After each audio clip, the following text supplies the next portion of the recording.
উম্মুল কোরআন মানে কোরআনের মা। গোটা কোরআনে 114টি সূরা আছে। সূরা ফাতিহাটা যদি বাদ দিয়ে দেন তাহলে 113টা হবে। এই 113টি সূরা উম্মুল কোরআন। 113টি সূরার মা হলো সূরা ফাতিহা। সূরা বাকারা, সূরা আল ইমরান, সূরা নিসা, সূরা রহমান, সূরা ইয়াসিন, সূরা বানী ইসরাইল, সূরা মুলক, সূরা মারিয়াম, সূরা আপনার যত আছে মিনাল জিন্নাতি ওয়ান নাস পর্যন্ত সমস্ত সূরাগুলি সূরা ফাতিহার পেট থেকে জন্ম নিয়েছে। জেনেলেন 113টি বাচ্চা জন্ম দিয়েছেন সূরা ফাতিহা। যদি আপনি মনে করেন গোটা কোরআনটা তাফসীর করতে করতে করতে করতে করতে করতে নিয়ে এসে সূরা ফাতিহার ভিতরে ভরে দিব, গোটা কোরআনটা সূরা ফাতিহায় ঢুকে যাবে। আর যদি মনে করেন গোটা সূরা ফাতিহার ব্যাখ্যাটা নিব, তো গোটা কোরআনটা হচ্ছে সূরা ফাতিহার ব্যাখ্যা। অতএব বন্ধুরে, এর নাম হচ্ছে উম্মুল কোরআন। বিশ্বনবী একদিন বসেছিলেন, জিবরাইল আমিন এসে বলছেন, ইয়া রাসূলুল্লাহ, ইয়া হাবিবাল্লাহ, আপনার কাছে 2খানা নূর এখন পাঠানো হবে। তার মানে শুনলেন, খুব ভালো করে শুনবেন, এই গোটা কোরআনটা যে আসমান থেকে এসেছে, জিবরাইল রসুলের কাছে এসেছেন, আবার আল্লাহর কাছে গেছেন, আবার রসুলের কাছে এসেছেন, আবার আল্লাহর কাছে গেছেন। এইভাবে যাওয়া আসা, আসা যাওয়া, আসা যাওয়া, আসা যাওয়া, আসা যাওয়া করে গোটা কোরআনটা এসেছে বন্ধুরে। সেটা একটা রাস্তা আলাদা আছে, ওই রাস্তায় পৃথিবীর কেউ হাঁটেনি, কোনো ফেরেশতা যায়নি। ওটা একটা এমন পবিত্র রাস্তা যেদিকে কোরআনকে আনা হয়েছে। কিন্তু শুনলেন, ওই রাস্তাতে সূরা ফাতিহাকে আনা হয়নি। একটা দরজা স্পেশাল করে আসমানের খোলা হয়েছে এবং জিবরাইলকে বাদ নিয়ে অন্য ফেরেশতা দিয়ে আল্লাহ সূরা ফাতিহাকে নবীজির কাছে পৌঁছেছেন। তবে জিবরাইল আমিন বলেছিলেন, ইয়া রাসূলুল্লাহ, আল্লাহ আপনাকে 2খানা নূর দেবেন, এই নূরে আপনার উম্মতরা আলোকিত হয়ে যাবে, আপনিও আলোকিত হয়ে যাবেন। সেই নূর দুটির জন্যে জান্নাতের স্পেশাল দরজা খোলা হবে। ও আল্লাহর রাসূল, সেদিকে আলাদা যে সম্মানীয় ফেরেশতা এই নূর দুটি এনে আপনাকে দেবেন। সেই নূর দুটিকে একটা হলো সূরা ফাতিহা, আর একটা হলো সূরা বাকারার শেষ 3টি আয়াত। সূরা ফাতিহার কত সম্মান, এর জন্য আলাদা দরজা খোলা হলো, এর জন্য আলাদা রাস্তা, আলাদা ফেরেশতা। হাজি ভাই, আপনারা একটা বিচার করেন যে এইখানে যদি 20টা মেয়ে দাঁড়িয়ে থাকে, 21টা মেয়ে, একবার উত্তরটা দিবেন। টোটাল 21টা মহিলা দাঁড়িয়ে আছে, তার মধ্যে একটা বৃদ্ধা, একদম 95-98 বয়স। ওকে জিজ্ঞাসা করছেন, আপনার নাম কি? আর বলছে, আমার নাম মারিয়াম বেগম। তো এই দিকে 20টা মেয়ে দাঁড়িয়ে আছে, এগুলো কে? বলছে, আমার বেটি। এদের জিজ্ঞাসা করা হলো, এরা আলাদা আলাদা নাম বললো। এদেরকে বলা হচ্ছে, ওই বৃদ্ধা মেয়েটা কে? তো বলছে, আমাদের মা। আপনাদের এই কথাটা বুঝতে অসুবিধা হলো যে 20টা মেয়ে এই একটার পেটে হয়েছে? অসুবিধা হয়েছে বুঝতে? তাহলে এই 20 জনার দাম বেশি না একজনার দাম বেশি? একজনার সম্মান বেশি। তাই এরা আলাদা, ও আলাদা। আলাদা কি আলাদা নয়? জোরে বলেন, এরা আলাদা, উনি আলাদা। কিন্তু মহিলা যদি বলা হয় একটা ছেলেকে যে ওই ধারে মেয়ে কটা আছে দেখতো রে, কজনের খাবার দিতে হবে, তখন কটা হবে? 21টা। আর যখন সম্পর্ক ধরা হবে তখন কটা হবে? 20টা একটা। জি, কথাটা বোঝাতে পারলাম তো? কোরআনে যদি সূরা সম্পর্কে ধরা হয়, কোরআনে 113টি সূরা না 114টি সূরা? সূরা ধরলে বলতে হবে 114টি সূরা, তার কারণ সকলেই মহিলা। কিন্তু যদি সম্পর্ক বলা হয়, কোরআনে পারা কত? বলা হবে 30 পারা। প্রথম পারার নাম কি? আলিফ লাম মিম পারা। তবে কেন সূরা ফাতিহাটা পারার বাইরে করে দেয়া হলো? ওর এতটাই সম্মান বেটিদের সঙ্গে রাখা হলো না, মাকে আলাদা করে দেওয়া হয়েছে। না হলে প্রথম পারাটার নাম হতো আলহামদুলিল্লাহি পারা। কিন্তু বন্ধু, সূরা ফাতিহাটা আল্লাহ এত দামি বানিয়েছেন, গোটা কোরআনের মা।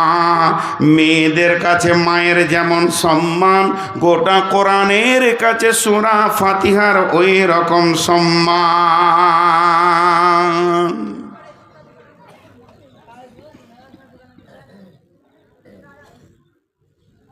এবার বলেন, প্রথম আয়াতটা শুরু করি।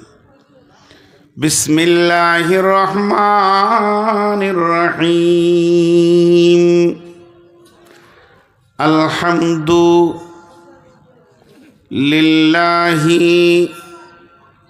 রাব্বিল আলামিন।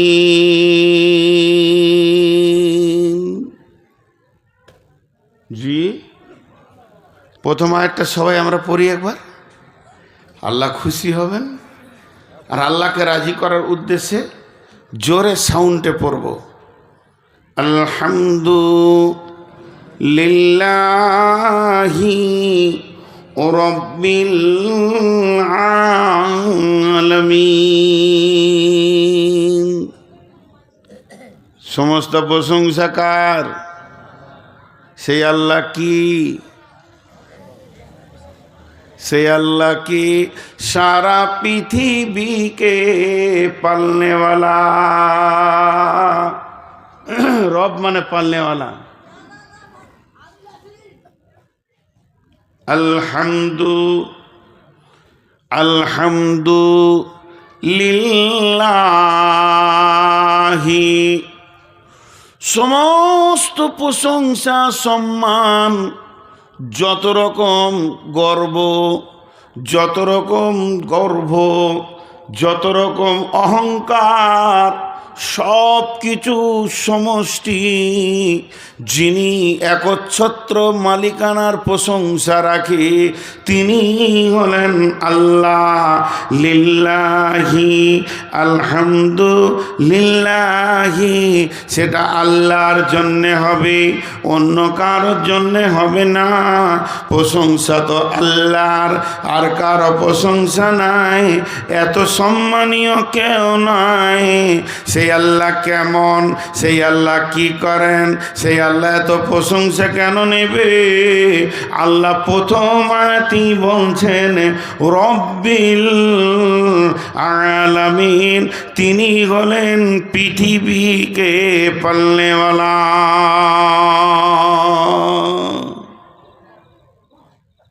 মালাকুম,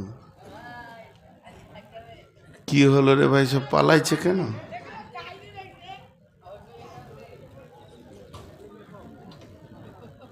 ওরা যে পর্দার আড়াল আছে না, ওরা ভাবছে যে আমরা দেশের বাইরে আছি আর কি। সমস্ত প্রশংসা কার? তিনি কি করেন? সারা পৃথিবীকে পালনেওয়ালা। জি, সারা পৃথিবীকে তিনি পালনেওয়ালা। শেখ সাদি আলাইহি রাহমা বলছেন, आदि में जमीन सुफराइल में ओस्त चे दुश्मन बारी खाचे लागी रे दोस्त। মা আমার, বোন আমার, যদি আমার কোনো বেটির বিয়ে হয়নি, কোনো বৌদ্ধ পুরুষ হালাল পুরুষ তার কাছে আসেনি, তার স্বামী নাই, যদি সন্তান হয়ে যায়, ওই মেয়েটি পৃথিবীতে মুখ দেখাতে পারবে না, কারণ এটা আল্লাহর হাত করেননি। সে নিজে এমন একটা কাণ্ড ঘটিয়েছে, মান সম্মান হারিয়ে ফেলবে, কিন্তু ওটাই আবার আল্লাহ বানালেন।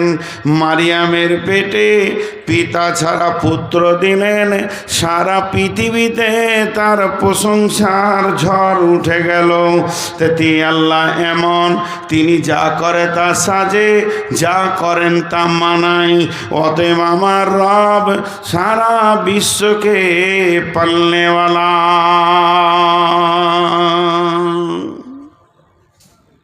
তিনি এত বড় রব, তিনি সব। জি, আজকে দেখেন আল্লাহর কাজ আর আমাদের কাজ। আপনার বাড়িতে আমি খেতে গেছি বা আপনি আমার বাড়ি গেছেন, একটা দস্তরখানা দিয়ে খাঞ্চাতে বিরিয়ানি দিলাম, মুরগির মাংস, গরুর মাংস আর ডিমের ভাজি, গোটা বিরিয়ানিটা ঘি দিয়ে তৈরি, খুব দামি খাবার দিয়েছি। কিন্তু ওই খাবারের পাশে যদি এতটা কপ দেওয়া হয়, পোঁটা খেতে পারবে কেউ? ছুঁড়ে ফেলে দেবে। এতটুকু সহ্য করবে না। যদি আধ হাত দূরেও দেওয়া হয়, এক হাত দূরেও দেওয়া হয়, পৃথিবীর মানুষ খাবে না, এটা মানাবেন না। নবসম্বন্ধী হলে তো বিয়ে হবে না, এমন ভেজাল লেগে যাবে। কিন্তু আমার রবের প্রশংসা দেখেন, এটা হলো আমাদের এমন একটা দরজা, যেদিকে মাছ মাংস ফল ফ্রুট বিরিয়ানি, যেদিকে আপনার কিনা চপ গরম গরম মিষ্টি রসগোল্লা ঢুকছে, তারই কোয়ার্টার ইঞ্চি ওপরে 1 ইঞ্চি হবে না, 1/2 ইঞ্চি হবে না, তার থেকে কম ওপরেই পোঁটার ফ্যাক্টরি বানিয়েছেন আমার রব। যদি আপনার আমার সর্দি হয়ে যায়, নাকটা গড়গড় করবে, মুখ দিয়ে তারপরও খেয়ে যাবে, পৃথিবীর কারো ডিস্টার্ব হবে না। তিনি হলেন বিশ্বকে পালনেওয়ালা। এটা এখানে কেন দিয়েছেন আল্লাহ? এটা পেছনে দিলে ভালো হতো না? খারাপ জিনিস যা হতো ওই দিকে ঘড় ঘড় করে চলে যেত। জি না, এটা হচ্ছে কাস্টম। কাস্টম বুঝেন? কাস্টম বুঝেন না? বর্ডারে বাস করছেন, বাংলাদেশের কোনো লোক ভারতে আসবে, ভারতের কোনো লোক বাংলাদেশ যাবে, তো কাস্টম চেক করে যে খারাপ লোক যেন না চলে আসে, গোটা দেশটা খারাপ হয়ে যাবে। তো এ হলো কাস্টম। আল্লাহ ঠিক যেদিকে আপনার ঢুকবে মাল, তার গেটেই বসিয়ে দিয়েছেন।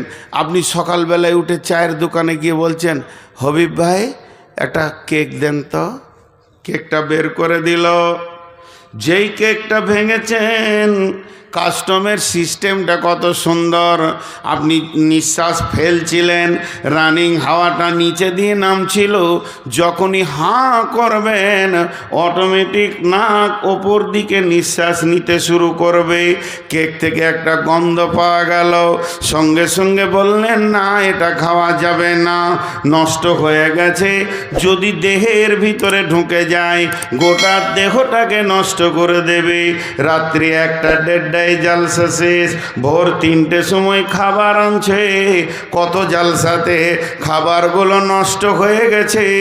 যেই মুখে দিতে গেছি, নাক বলছে এটা ভিতরে ভরবি না, পুরো ভিতরটাকে নষ্ট করে দেবে। তো আমার রব কত কারিশমা, যেন আমার বান্দার ভিতরে নোংরা পচা না চলে যায়।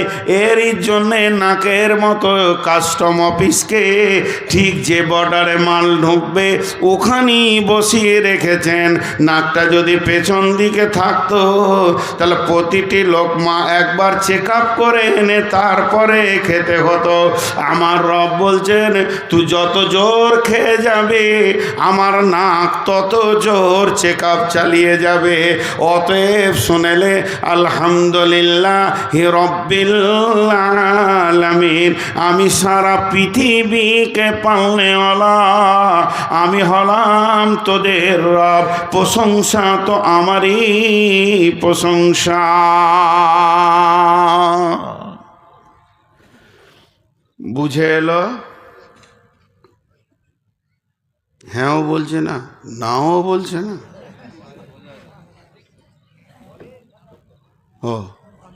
ও বলবেন, আবার আমাকে বলছে বলেন। ও উত্তর দিবেন না, আমাকে বলছে বলেন। হ্যাঁ তো হ্যাঁটা এতক্ষণে, হ্যাঁ বোতল কি করে চেঞ্জ হলো রে বাপ? এখানে জাদু মন্ত্র হচ্ছে নাকি?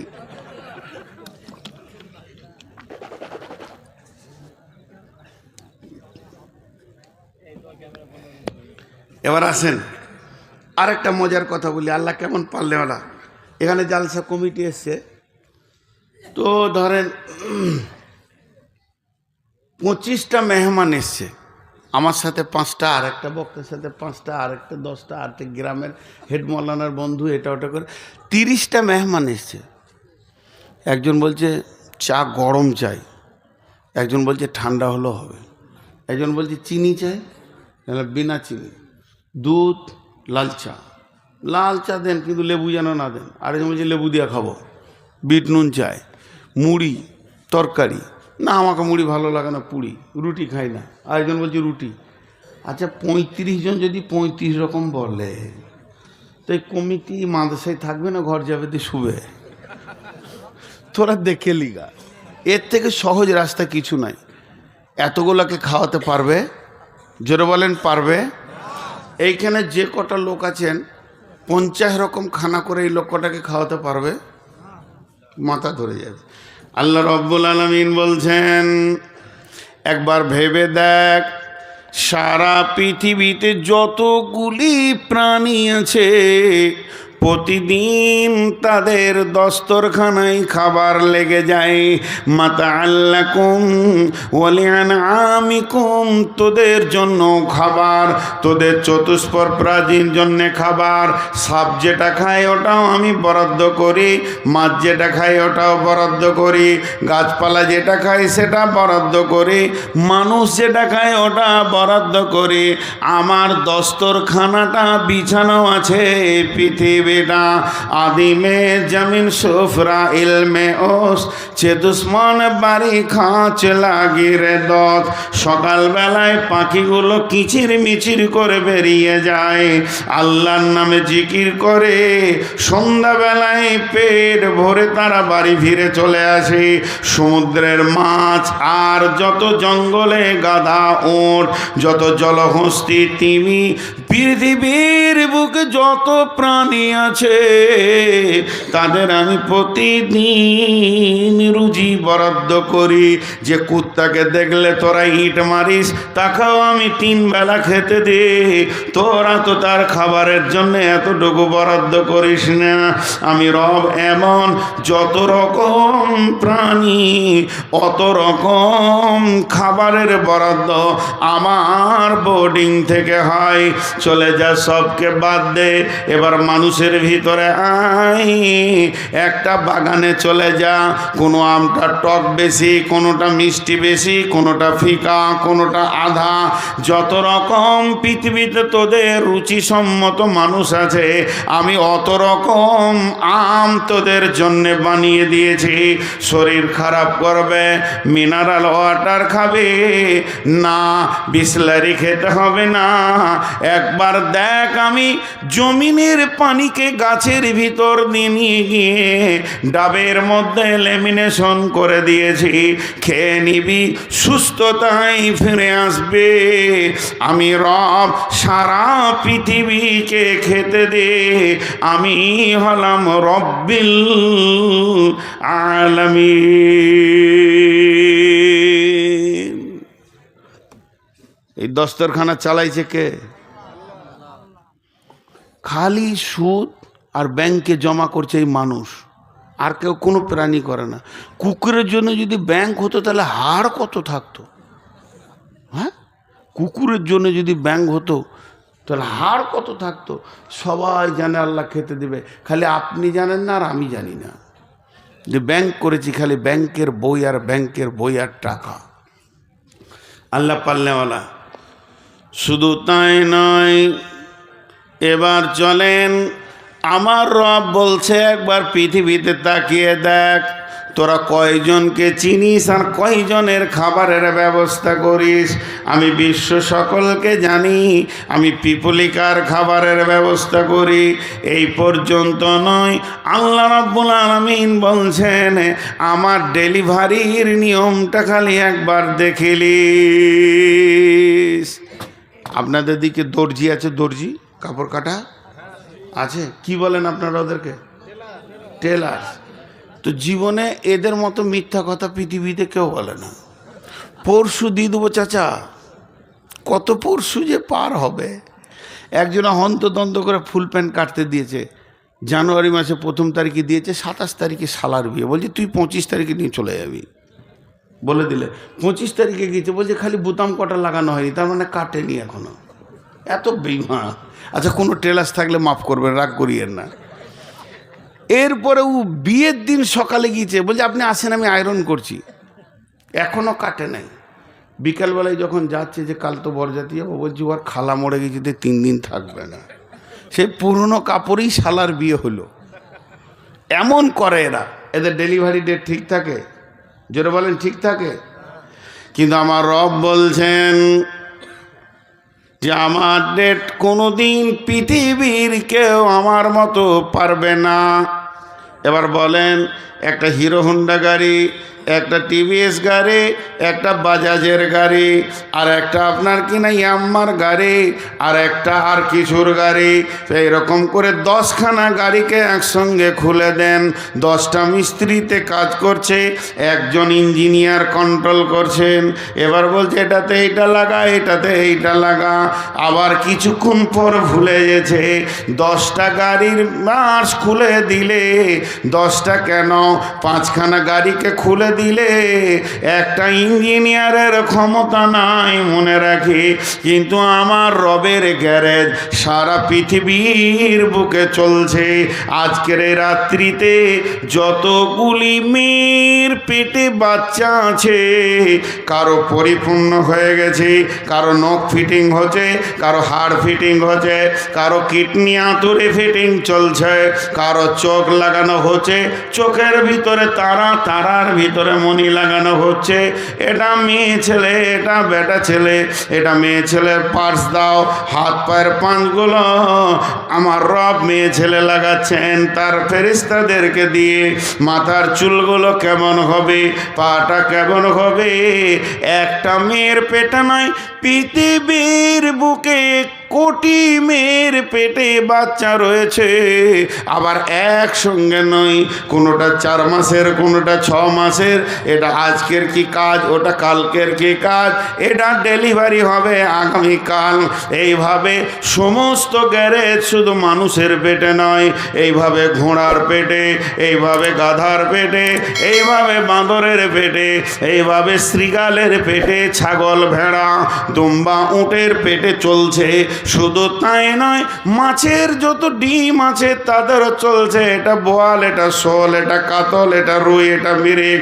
অমনি পাখির পেটের চলছে, তাদের ডিমের ভিতরে এটা টিয়া, এটা লাল ঠোঁট দাও। দোয়েলটা, কাকটা কালো ঠোঁট দাও, পাটা হবে কালো, টিয়ার পাছাটা হবে কালো, আর এই বাকিটা হবে সবুজ, দোয়েলের পাছা হবে লাল। এইভাবে আল্লাহ তাবারাক ওয়া তাআলা সাপের ডিমে এইভাবে সমস্ত মাছে, ছাগলে। শুধু তাই নয়, জমির ভিতরে যত ফসল চাষিরা দিয়েছে, এটা ধানের রিটার্ন হবে, এটা গমের রিটার্ন হবে, এটা কপি হবে, এটা মরিচ হবে। আমার রব সমস্ত গ্যারেজকে একসঙ্গে কন্ট্রোল করছে এবং ঠিক টাইমে ডেলিভারি দিচ্ছে। যদি একবার বলতো ধানটা এবছর 3 মাসের লেট চলবে, সূর্য উঠবে না, লেট চলবে, তাহলে পৃথিবীর মানুষ বেঁচে থাকতে পারতো না। তো আমার রব বলেছেন আলহামদুলিল্লাহি রাব্বিল আলামিন। সমস্ত প্রশংসা ওই রবের যে সারা বিশ্বকে একসঙ্গে কন্ট্রোল করে। বুঝাতে পারলাম? আমি বায়ান করছি, আর এখানে যে কটাই লোক বসে আছে, কার দিলে কি চলছে না চলছে যিনি খবর রাখেন তিনি কে? আল্লাহ। তাহলে একসঙ্গে এতগুলোকে তিনি কন্ট্রোল করতে পারেন, আর আমরা সামান্য কন্ট্রোল করতে পারি না। তিনি হলেন প্রশংসার মূল একদম অধিকারী, তিনি হলেন রব্বিল আলামিন।